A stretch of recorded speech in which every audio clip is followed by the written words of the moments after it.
First से 10 तक हमने सॉल्व कर लिए हैं सारे के सारे क्वेश्चन। अब हम 11th वाला क्वेश्चन देखेंगे। 11th वन है फीचर्स ऑफ ओलिगोपोली मार्केट। अब जब सबने फीचर्स पढ़े हैं ओलिगोपोली मार्केट के, तो हमें पता है देयर आर फ्यू सेलर्स और firms. Sellers sell differentiated products.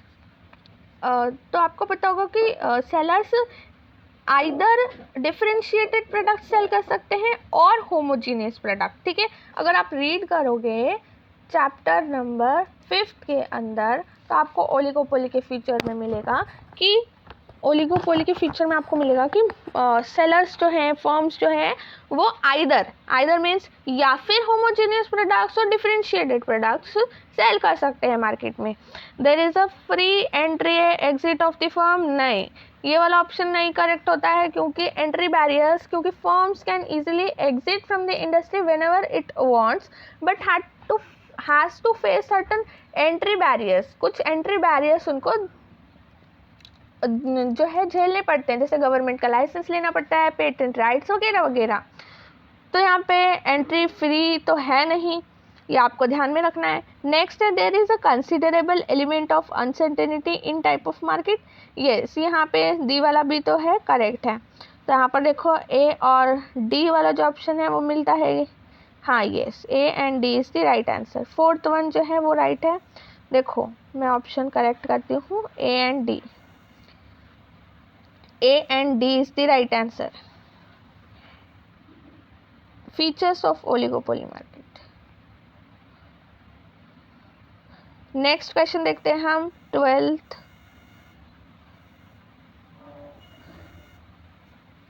यहाँ पे आपको नेक्स्ट दिया हुआ है characteristics of long period market. Long period market के क्या क्या कैरेक्टरिस्टिक्स हैं।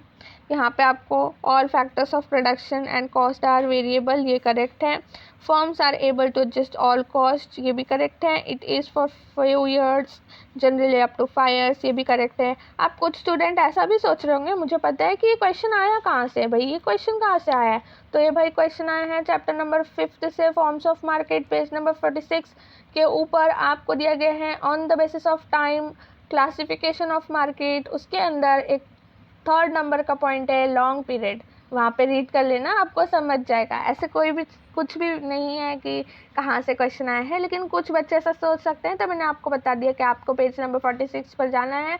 वहाँ पे आपको दिखेगा कि क्लासिफिकेशन ऑफ मार्केट दिए गए on the basis of place, on the basis of time, on the basis of competition. तो आपको on the basis of time वाला जो है वो रीड करना है, उसमें लॉन्ग पीरियड। ठीक है, तो उसमें डी वाला जो है पॉइंट नहीं आता है, इसलिए ए बी और सी कौन सा ऑप्शन में है। देखो ए बी सी, हाँ second one A B C, ये जो है ये करेक्ट है।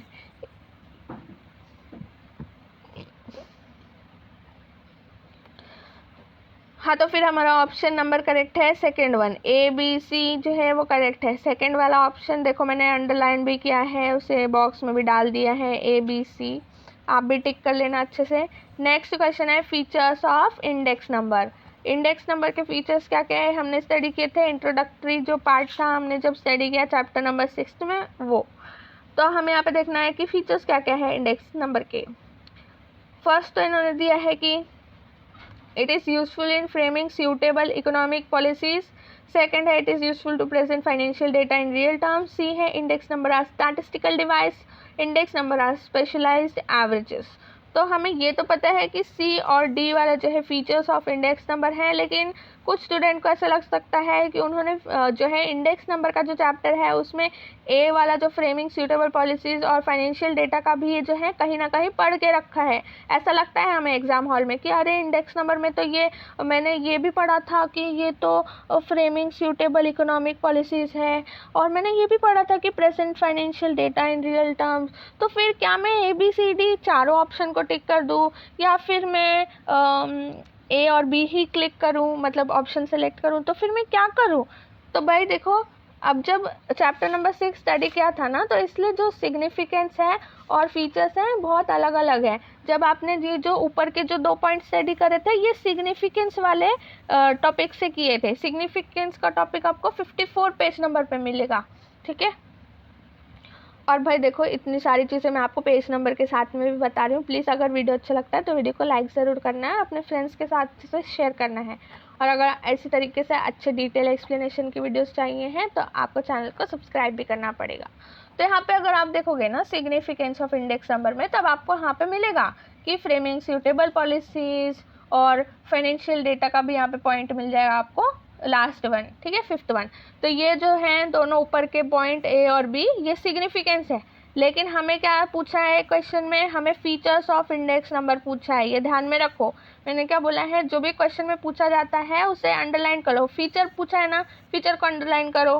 फीचर कौन कौन से हैं, index number are statistical devices, index number are specialised average. किसी ने भी अगर थोड़ा सा भी अगर चैप्टर खोला था, चैप्टर 6, तो उसे पता है कि चैप्टर जो 6 है उसमें फीचर्स ऑफ इंडेक्स नंबर की फर्स्ट और सेकंड लाइन फीचर की यही है। बहुत इजी है, फर्स्ट और सेकंड लाइन दी है बस। तो यहाँ पे सी और डी वाला ऑप्शन कहाँ पर है, देखो फर्स्ट वन, सी और D is the right answer, C and D is the right answer. तो हमारा आंसर क्या होगा, सी एंड डी। फर्स्ट जो है सी एंड डी जो दिया गया है वो हमारा राइट आंसर है, सी एंड डी, ठीक है। फर्स्ट जो है सी एंड डी वो राइट है। सी एंड डी हमारे क्या है, फीचर्स ऑफ इंडेक्स नंबर है, और बाकी के जो ऊपर के दो हैं वो सिग्निफिकेंस ऑफ इंडेक्स नंबर है। इसलिए हमारा जो ऑप्शन करेक्ट है, ऑप्शन करेक्ट है हमारा first one, C and D, ठीक है। सी एंड डी वाला जो ऑप्शन है वो करेक्ट है। अब नेक्स्ट क्वेश्चन देखते हैं। नेक्स्ट क्वेश्चन है statement related to weighted index number. Weighted index number के स्टेटमेंट कौन से करेक्टेड हैं, यहाँ पर देखो, suitable weights are assigned to various commodities, yes ये correct है। it gives relative importance to the commodity in the group, ये भी correct है। in most cases quantities are used as weight, ये भी correct है।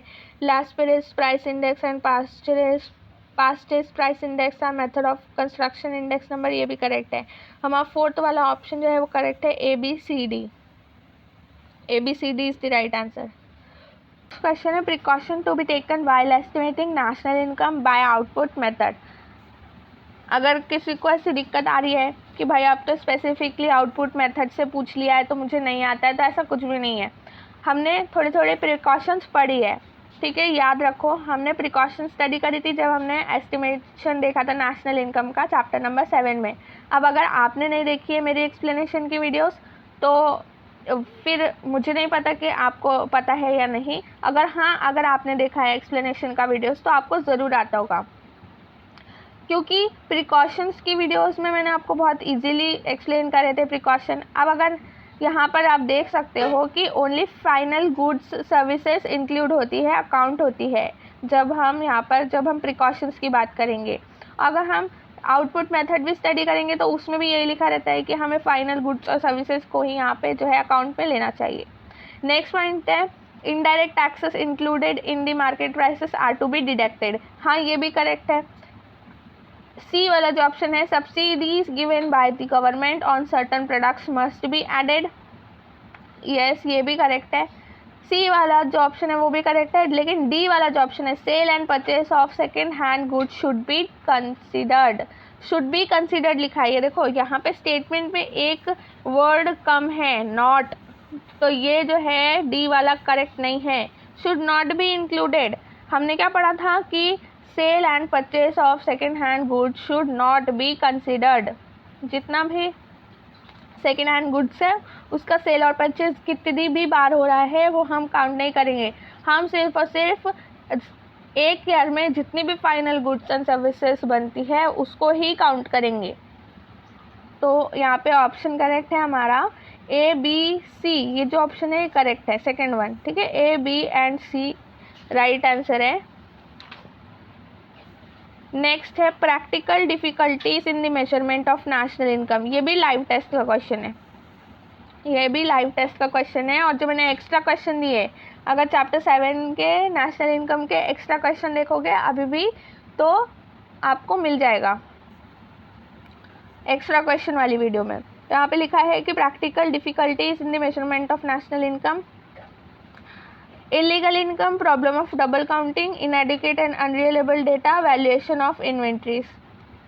तो हमें पता है कि प्रैक्टिकल डिफ़िकल्टीज़ के अंदर इलीगल इनकम नहीं आता है। ये जो डिफ़िकल्टीज़ है ये थियोरेटिकल डिफ़िकल्टीज़ में आता है। इलीगल इनकम का कंसेप्ट जब हम थियोरेटिकल डिफ़िकल्टी स्टडी करते हैं। थियोरेटिकल डिफ़िकल्टीज़ में इलीगल इनकम आता है, लेकिन प्रैक्टिकल डिफ़िकल्टीज़ के अंदर नहीं आता है, ये याद रखो। सेकेंड पॉइंट है problem of double counting, इनएडिक्वेट unreliable data, valuation of inventories. ये सारे के सारे करेक्ट है। तो हमारा जो थर्ड वाला जो ऑप्शन है B, C and D is the right answer. ठीक है, बी, सी और डी वाला जो है हमारा करेक्ट आंसर है, ये आपको ध्यान में रखना है, B, C and D. Next question, essential characteristic of tax, it is a voluntary contribution to the government. जब अगर आपने मेरा एक्सप्लेनेशन का वीडियो देखा होगा तो मैंने उसमें आपको बताया है कि जो टैक्स होता है ऊपर जो है ये वॉलेंटरी कंट्रीब्यूशन नहीं है, हम खुद से भर रहे हैं ऐसा नहीं है, वॉलेंटरीली नहीं है कि आपको ये करना है तो करो नहीं तो मत करो, ऐसा कुछ नहीं है। ये इम्पोज्ड बाय द गवर्नमेंट है कि आपको 31 मार्च से पहले अपना टैक्स भरना है तो भरना है। अगर आपने नहीं भरा तो डेट एक्सटेंड होती है, वो अलग बात है, डेट गवर्नमेंट एक्सटेंड करेगी तो अलग बात है, लेकिन अगर आप नहीं भरते टैक्स तो आपको पेनल्टी भरनी पड़ती है। और उसके बाद आप क्वेश्चन नहीं है भाई गवर्नमेंट को, ये हमारे ऊपर जो है इम्पोज किया गया है गवर्नमेंट ने कि आपको 31, जैसे आपको बोलते नहीं है क्या, ये ऑब्लिगेटरी फंक्शन है कि आपको करना ही है। आप अगर सिटीज़न हैं इंडिया के तो ये कंपलसरी कंट्रीब्यूशन है, एवरी सिटीज़न, हर एक सिटीज़न को ये करना ही है, लीगली बाउंड है आप कि आपको टैक्स पे करना पड़ेगा। ठीक है, तो टैक्स के स्लैब अलग अलग होते हैं, वो अभी आपको नहीं बताए गए हैं इसलिए मैं भी नहीं बता रही हूँ। टैक्स के अलग अलग स्लैब होते हैं, जितनी आपकी इनकम होगी उस हिसाब से परसेंटेज ऑफ टैक्स आपको पे करना पड़ेगा। तो यहाँ पे ये एक कंपलसरी कंट्रीब्यूशन है, इसलिए फर्स्ट जो ए वाला जो पॉइंट है वो कट कर देंगे हम। ठीक है, उसको यहाँ पे हम कट कर देंगे क्योंकि ये राइट आंसर नहीं है। नेक्स्ट है every citizen of a country is legally bound to pay tax imposed upon him. Yes, मैंने बोला ना आपको 31 मार्च तक पे करना है तो पे करना ही है, ये लीगली है, अगर आप नहीं करोगे तो। सी है tax is imposed on income, property और कमोडिटीज और service. Tax is imposed on income, property और कमोडिटी और सर्विस। यस, हाँ, ये भी करेक्ट है। आपको पता है कमोडिटी और सर्विस, अब आप कोई भी प्रोडक्ट लेते हो उसके पीछे होता है, आप कहीं रेस्टोरेंट में जाते हो तो जीएसटी होता है। प्रॉपर्टी के ऊपर मैंने आपको बताया था, आपके घर में आता होगा प्रॉपर्टी टैक्स, एक वो पिंक कलर की पावती में आता है, वो प्रॉपर्टी टैक्स होता है। ठीक है, आपका घर, अगर आपका खुद का घर होगा आपके घर में आता होगा। मैंने ये भी बोला था जब मैंने एक्सप्लेनेशन की वीडियो बनाई थी तो आपको बोला था कि आपको घर में पूछना है कि घर में प्रॉपर्टी टैक्स आता है क्या, जो हमारी जो प्रॉपर्टी उसका टैक्स आता है, तो आपको पता चल जाएगा, आपको पावती देख सकते हो, मतलब वो जो। ठीक है, फिर इनकम के ऊपर, प्रॉपर्टी के ऊपर तो होता ही है, हमें पता है। The tax payer receive direct and proportionate benefits from the government in return for the tax. Fourth वाला पॉइंट है वो भी मैंने एक्सप्लेन करा था। मैं अगर टैक्स पेयर हूँ तो ऐसा है क्या, अगर मैंने टैक्स पे करा तो कल मेरे घर में एक गुडी हैम्पर या फिर कोई गिफ्ट आने वाला है? नहीं, ऐसा नहीं है, गवर्नमेंट मेरे को रिटर्न में कोई गिफ्ट नहीं देती है। ये भी मैंने आपको बताया था कि गवर्नमेंट मुझे कोई भी गिफ्ट या फिर बेनिफिट्स नहीं देती है कि हाँ ठीक है आपने है ना टैक्स पे कर दिया है जनवरी मंथ में तो आपको 1 महीने का लोकल ट्रेन का पास फ्री, ऐसा देती है क्या गवर्नमेंट? नहीं देती है। इसलिए कोई भी हमें डायरेक्ट या प्रोपोर्शनेट बेनिफिट गवर्नमेंट से इन रिटर्न नहीं मिलता है। लेकिन इनडायरेक्टली जो भी डेवलपमेंट का काम होता है, आपको पता है, वो गवर्नमेंट जो भी हमारे डेवलपमेंट के लिए काम करती है वो हमारे टैक्स के मनी से करती है, वो इनडायरेक्ट है। यहाँ पे हम कोई भी डायरेक्टली जो है हमें बेनिफिट नहीं मिलता है, ये वर्ड याद रखो, हमें डायरेक्ट कुछ नहीं मिलने वाला है गवर्नमेंट से, हमें इनडायरेक्ट मिलने वाला है। जैसे आपको अच्छी रेलवे सर्विसेज, अच्छी रोड सर्विसेज, जो भी काम में लगाएंगे पैसे गवर्नमेंट, वो इनडायरेक्ट है। ठीक है, तो यहाँ पे हमारा ऑप्शन जो करेक्ट हो जाएगा वो है, हमने क्या देखा कि फर्स्ट रॉन्ग है, सेकंड राइट है और थर्ड भी राइट है, बी और सी वाला ऑप्शन करेक्ट है।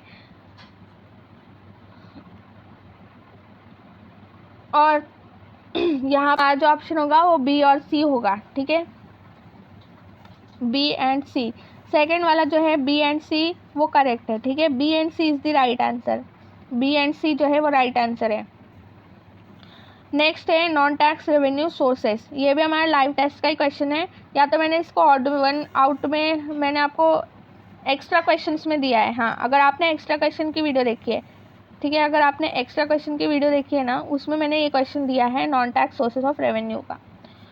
तो यहाँ पे देखो non tax sources of revenue क्या क्या हैं, special assessment, fines and penalties, goods and service tax, gift, grants and donation. तो जीएसटी देखो यहाँ पे टैक्स खुद ही लिखा है, तो ये नॉन टैक्स रेवेन्यू कैसे हो जाएगा। फर्स्ट वन करेक्ट है, बी और डी वाला जो है वो करेक्ट है। A B and D is the right answer. First जो है वो करेक्ट है, A and B and D, ठीक है, ये करेक्ट है। ए बी और डी वाला जो ऑप्शन है फर्स्ट वाला वो करेक्ट है, फर्स्ट वाले पर ही टिक करना, ठीक है, फर्स्ट वाला करेक्ट है, A B D, A B और डी करेक्ट है, ठीक है। नेक्स्ट क्वेश्चन है structure of organise sector of money market. तो हमने जब ऑर्गेनाइज्ड और अनऑर्गेनाइज सेक्टर स्टडी किया है मनी मार्केट के अंदर, ए वाला है आरबीआई, बी है कमर्शियल बैंक, सी है कोऑपरेटिव बैंक, डी है इंडिजीनियस बैंकर्स। तो यहाँ पे ये याद रखो कि इंडिजीनियस बैंकर्स जो है वो अनऑर्गेनाइज सेक्टर में आते हैं, ठीक है, इंडिजीनियस बैंकर्स जो है अनऑर्गेनाइज सेक्टर में आते हैं, याद रखना है। इसलिए हमारा जो ऑप्शन है सेकंड वन वो करेक्ट हो जाएगा, ए बी एंड सी, ठीक है। सेकंड जो है वो करेक्ट है, A B C, A B C is the right answer. आपको भी करेक्ट करना है, A B and C is the right answer. Next question है क्लासिफिकेशन ऑफ कमर्शियल बैंक। अब नेक्स्ट क्वेश्चन देख लेते हैं। 20th क्वेश्चन है classification of commercial banks in India. Classification of commercial banks in India. Commercial bank, देखो commercial bank लिखा है तो यहाँ पे सेंट्रल बैंक का ऑप्शन पहले एलिमिनेट कर दो, क्योंकि सेंट्रल बैंक एपेक्स इंस्टीट्यूशन है, उसके बाद कमर्शियल बैंक्स आती है। तो कमर्शियल बैंक्स का क्लासिफिकेशन में कैसे आ सकती है सेंट्रल। तो फिर उसके बाद अगर आप पेज नंबर 84 के ऊपर स्टडी करोगे, 84 पेज नंबर के ऊपर आपको classified into 4 groups commercial bank दिखेगा। Public sector, private sector, regional, rural banks, foreign banks, 4 bank है। तो यहाँ पे आपका सेंट्रल नहीं आता है, ए बी एंड सी आते हैं, पब्लिक सेक्टर, प्राइवेट सेक्टर। तो हमारा ऑप्शन नंबर सेकेंड वाला करेक्ट है, ए बी सी, ठीक है। नेक्स्ट क्वेश्चन देखते हैं features of composition of India's foreign trade. तो यहाँ पे जो फीचर्स दिए गए हैं इंडियाज फॉरेन ट्रेड के वो है increasing share in G gross national income, B है increase in volume and value of trade, division of labour और स्टेबिलिटी इन प्राइस, ये क्या है रोल के अंदर आते हैं। इसलिए फर्स्ट और सेकंड वाला करेक्ट ऑप्शन, करेक्ट जो है स्टेटमेंट है। अब यहाँ पर ए और बी हमारा जो राइट आंसर है वो है सेकंड वन, ठीक है, A and B is the right answer. A and B is the right answer, आपको करेक्ट करना है। Statement incorrect in relation to balance of trade. Balance of trade आपने पढ़ा है, बैलेंस ऑफ ट्रेड का यहाँ पर इनकरेक्ट ढूंढना है, ठीक है, incorrect in relation to balance of trade. It is also referred to as international trade balance, ये करेक्ट है। Trade surplus arises when export value is greater than import value. Trade deficit take place when import value is greater than export value. Balance of trade include value of import and export visible goods only. तो हमारा जो option number 4 है only D वो है correct, क्योंकि हमें बोला है कि इनकरेक्ट ढूंढिए, तो हमने भाई इनकरेक्ट ढूंढ लिया है। ओनली डी फर्स्ट जो है, only D is the correct answer, only D is the correct answer, क्योंकि जो फोर्थ वाला जो है वो स्टेटमेंट इनकरेक्ट है। विजिबल और इनविजिबल दोनों आना चाहिए, लेकिन इन्होंने सिर्फ विजिबल लिखा है, तो ओनली डी वाला जो है वो करेक्ट आंसर है। Only D is the correct answer. अब हम मिलेंगे नेक्स्ट वीडियो में। Thank you so much for watching.